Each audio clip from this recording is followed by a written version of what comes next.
us down. Whenever we feel hot, we sit under the running electric fan because it cools us down. Why it cools us down? It cools us down with two processes, evaporation of sweat and airflow.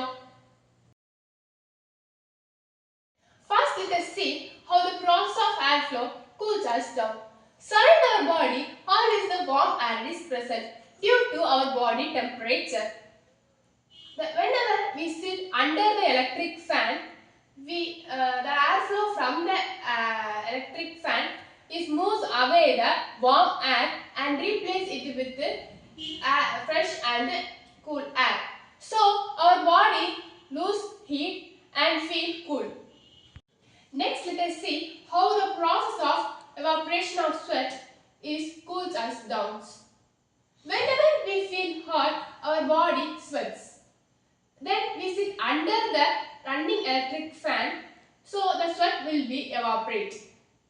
So it will evaporate the sweat and feels us cool. உங்க யாருக்கா இந்த processல doubt இருக்கா? நான் ஒரு question கேக்குறேன்.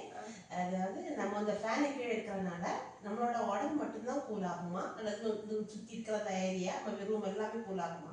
இல்ல இந்த room cool ஆகாது. ஏன்னா வந்துட்டு நம்ம பாடில வந்துட்டு சரௌண்டட் வந்துட்டு வார்ம் ஏராலயே வந்து ஸ்வெட் ஆகும் கரெக்ட்டா. சோ வந்துட்டு அது ஸ்வெட் எவாபரேட் ஆகுனால பாடி தான் கூல் ஆகும். பட் வந்துட்டு ரூம் வந்துட்டு வார்ம் ஏரா இல்லனா ஸ்வெட்ல கரெக்ட்டா. சோ இது ரூம் கூல் ஆகும். பாடி மட்டும் கூல் ஆகும். ஹியூமிட் வெதர் கண்டிஷன்ல அதாவது ஈரப்பதம் காற்றுல ரொம்ப அதிகமா இருக்கும்போது நம்ம ஃபேன் கீழே இருந்தா கூட நமக்கு அவ்வளவா அந்த கூல் எஃபெக்ட் அதிகம் தெரிய மாட்டேங்குது. அதோட காரணம் என்னவா இருக்கும்? அது ஏன்னா இப்போ வந்துட்டு சம்மர் சீசன்ல இருக்குல்ல, அதுக்கு காத்துல ஈரப்பதம் இருக்காது.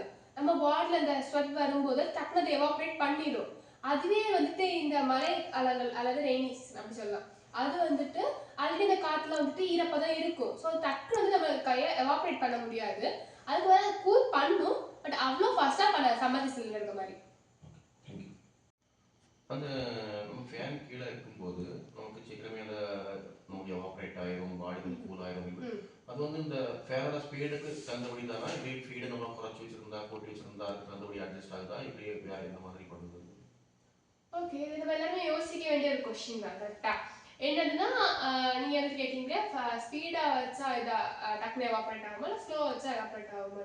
அஃப்கோர்ஸ் ஸ்பீடா தான். ஏன்னா ஸ்பீடா வைக்கும்போது வந்துட்டு டக்குனு அந்த ஏர் ஃப்ளோ வந்துட்டு ஃபாஸ்டா வந்து அந்த வார்ம் ஏரை ரிமூவ் பண்ணும். ஸோ வந்துட்டு நம்மளுக்கு டக்குனு அந்த எவாபரேஷன் அந்த ஸ்வெட் எவாபரேஷன் ஆகி நம்மளுக்கு வந்துட்டு ஒரு சின்ன ஒரு கூல்னஸை கொடுக்கும் கரெக்டா.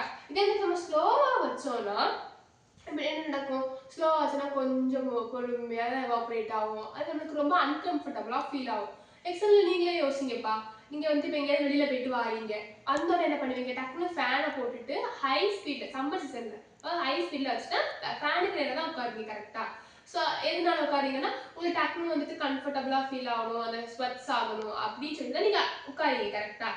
அதான் வந்துட்டு எப்படி சொல்லலாம், டக்குனு எவாபரேஷன் ஆகுது, ஏர் ஃப்ளோ ரொம்ப ஃபாஸ்டா வரும், உங்களுக்கு டக்குனு ஒரு கம்ஃபர்டபிளான ஒரு ரிலீஃப் கிடைக்கும். அதனால நம்ம வந்துட்டு வின்டர் சீசன்லயும் இந்த ஃபேனை கூட்டி வச்சாச்சுன்னா சீக்கிரமா அது வந்து எவாபரேட் ஆகுமா அல்லது குறைச்சி தான் வைக்கணுமா ஃபேனை? Good question. ஏன் அப்படி சொல்றேன்னா இங்க அதுல இருந்து ஒரு கொஸ்டின் எடுத்துருக்கீங்க. இப்போ என்ன சொல்லலாம், வின்டர் சீசன் வந்துட்டு நம்ம நார்மலா குறைச்சி தான் வைப்போம். ஏன்னா வந்துட்டு சம்மர் சீசன்ல வந்துட்டு நம்மளோட ஸ்வெட்ஸ் நிறையவே ஆகும்.